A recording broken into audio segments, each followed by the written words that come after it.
అక్క చెప్పండి, ఎట్లా చూస్తారు ఈ నోటీసులు? ఇది ఎంత? ఎట్లా చూస్తాం, మూర్ఖుని చేతిలో తెలంగాణ పెట్టినాము.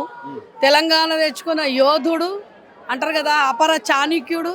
తెలంగాణ 10 సంవత్సరాల ముఖ్యమంత్రికి వీడు ఇచ్చినంత మాత్రాన అయిపోతుందా నాన్న?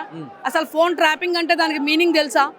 వీనికి తెలంగాణ అంటారు, రాజ్యాన్ని రాజు అనేటైనకు అన్ని తెలిసి ఉండాలి. వీనికి ఏమీ తెలియదు, గుంపు మేస్త్రి వీడు. అర్థమైందా నాన్న? ఒక సర్పంచో ఏదో అయ్యి వార్డు మెంబర్ అయ్యి డైరెక్ట్ ముఖ్యమంత్రి అయిండు, ఎమ్మెల్యే నుంచి ముఖ్యమంత్రి అయిండు. కాబట్టి రాజ్యాంగం ఎట్లా నడిపియాలనో తెలియదు. ఇది గూఢచార వ్యవస్థ, రాజులు ఉన్నప్పటి నుంచి ఉన్నది ఇది. వీనికి అది తెలుసా? ఆ అవగాహన అనేది లేదు వీనికి. ఏమీ లేదు, పని లేదు, పాట లేదు అంటారా? తెలంగాణలో ఏ పని లేకుండా అప్పలంగా కూర్చొని మేయడానికి తెలంగాణ బంగారు తెలంగాణ చేసి పెట్టిండు బాపు కేసీఆర్. కాబట్టి అభివృద్ధి వద్దు, విధ్వంసం అంటే రేవంత్ రెడ్డి, బుల్డోజర్ అంటే రేవంత్ రెడ్డి, ఈరోజు అరాచకాలంటే రేవంత్ రెడ్డి, సిట్టు పిట్టు పెట్టు అన్ని అంటే రేవంత్ రెడ్డి. ఎందుకంటే హోమ్ మినిస్టర్ లేడు, విద్యాశాఖను బొందబెట్టేసిండు, 6 గ్యారంటీలు బొందబెట్టిండు, 400 హామీలు బొందబెట్టిండు. ఇవన్నీ అడగడానికి ఎవరున్నారంటే బీఆర్ఎస్ నుంచి మొగోళ్ళు ఉన్నారు. వీడు వేస్ట్ గాడు, పొట్టోనికి ఏమీ అర్థమైతే లేదు. ఎట్లా అని పెళ్ళాం అన్నం పెడుతుందో లేదో, రోజు అదే పని ఉండొచ్చు. ఓటుకు నోటు దొంగ. విచారణ ఎదుర్కోలేక ఈరోజు బీఆర్ఎస్ కార్యకర్తలు కూడా హంగామా చేస్తున్నారు. రేవంత్ రెడ్డి దిష్టి బొమ్మలు దహనం చేయడం ఇది ఎంతవరకు కరెక్ట్ అంటున్నారు? ఎంతవరకు కరెక్టా? ఎంతవరకు కరెక్ట్ రా మూర్ఖుడా? ఒక ముఖ్యమంత్రి తెలంగాణ ఈరోజు తెలంగాణ తెచ్చుకున్న ముఖ్యమంత్రి ఒక మూర్ఖునివి నువ్వు. 10 సంవత్సరాల ముఖ్యమంత్రిని పట్టుకొని ఇట్లాంటి ఫోన్ ట్రాపింగ్ ఇవన్నీ ఇస్తా అంటే ఎంతవరకు సబబమ్మా? భయపడాల్సింది కాదు. తెలంగాణ ఉద్యమాల నుంచి అంటారు కదా, చావు నోట్ల తలబెట్టి తెచ్చుకున్న ఆయనకు సిట్టు పిట్టు అంటే అవుతుందా?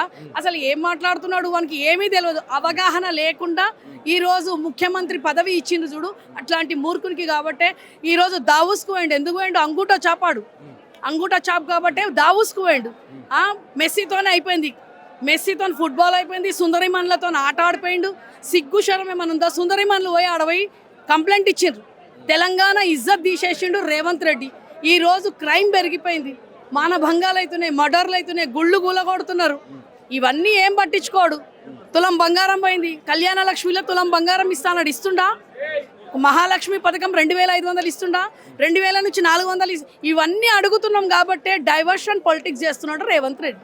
కాబట్టి రేవంత్ రెడ్డి ఈరోజు 100 స్పీడ్ ఉన్న కారు 1000 స్పీడ్కు పోయింది. తెలంగాణలో కేసీఆర్ ఇమేజ్ను ఇంకా ఉన్నదా లేదా? కేసీఆర్ ఆనవాళ్ళు తీస్తాను కదా, నిన్ను బొందబెట్టిన దాకా తెలంగాణలో 4 కోట్ల ప్రజల ఇమేజ్ ఏందో ఈరోజు తెలిసిపోయింది. ఏం చెప్పాలనుకుంటున్నారు? 3 గంటలకు విచారణ అంటున్నారు. మా గతంలో చూసినాం, అదే 3 గంటలకు సంతోష్ రావు గారికి ఇస్తే దాదాపు 7 గంటల పాటు విచారించారు. ఎట్లా ఉండబోతా ఉన్నది? ఏం చెప్తారు దీనికి సంబంధించి? అమ్మా, ఇది ఒక అంటారు కదా మూర్ఖుడు. ఆడ పోలీసు వాళ్ళు సిట్టు పిట్టు వాళ్ళకి ఏం లేదు, వీడు ఎట్లా చెప్తే అట్లా వింటాడు. ఎందుకంటే హోమ్ మినిస్టర్ లేడు, అంటారు కదా న్యాయ వ్యవస్థ లేదు. అర్థమైనా? న్యాయ వ్యవస్థ లేదు. రాజ్యాంగాన్ని వీని చేతిలో పెట్టుకొని అంటారు కదా, మేడారంలో పోయి పెడతారా నాయన? అసలు ఎవరికైనా తెలివి ఉందా వీనికి? అంటే వీడు ఏడుంటే ఆడ తెలంగాణను నడిపిస్తాం అనుకుంటుండు. వీడు ఏడ కూర్చుంటే ఆడ న్యాయ వ్యవస్థ, వీడు ఏడ కూర్చుంటే ఆడేమో ఢిల్లీలో వాడు. రాహుల్ గాంధీ ఏమో రాజ్యాంగం బుక్ పట్టుకొని తిరుగుతుంటాడు, వీడేమో రాజ్యాంగం ఏమో రోడ్ల మీద పెట్టి వీడు తిరుగుతున్నాడు. రాజ్యాంగం అనే మాటకు అంటారు కదా, దాని మీనింగే తీసేసిండు ఈరోజు రేవంత్ రెడ్డి. కాబట్టి బాబు కేసీఆర్ వీళ్ళకు కరెక్ట్ సమాధానం ఇస్తాడు. అసలు ఫోన్ ట్రాపింగ్ అంటే ఏందో అర్థమే. ఈరోజు మామూలు జనాలు ఇంట్లో, మన మధ్య తరగతి ఇళ్లలోనే అవి పెట్టుకుంటున్నాం, సీసీ కెమెరాలు పెట్టుకుంటున్నాం. ఎందుకు పెట్టుకుంటున్నాం? మంచోడు వస్తాడు, దొంగోడు వస్తాడు, చెడ్డోడు వస్తాడు, ఈయన అట్లాంటి పొట్టోడు వస్తాడని చెప్పి పెట్టుకుంటామా? వీనికి మళ్ళీ ఈరోజు ఇంత పెద్ద తెలంగాణలో ముఖ్యమంత్రికి ఎట్లా ఎక్కడ ఏమవుతుందో చెప్పే గూఢచారి పోలీసు చేతులు ఉంటుంది. పోలీసు వాళ్ళు ముఖ్యమంత్రికి ఎందుకు ఉంటుంది నాయన? నీకంటే పని లేదు కాబట్టి పొట్టోడా నువ్వు చేస్తున్న ఫోన్ ట్రాపింగ్. ఈరోజు నువ్వు చేస్తలేవా? బట్టి విక్రమార్క మీద, పొన్నం ప్రభాకర్ మీద చేస్తలేవా? కొండా సురేఖ మీద చేస్తలేవా? ఎవడెక్కడ పోతుండో దావూస్లో కూర్చొని చేస్తలేవా?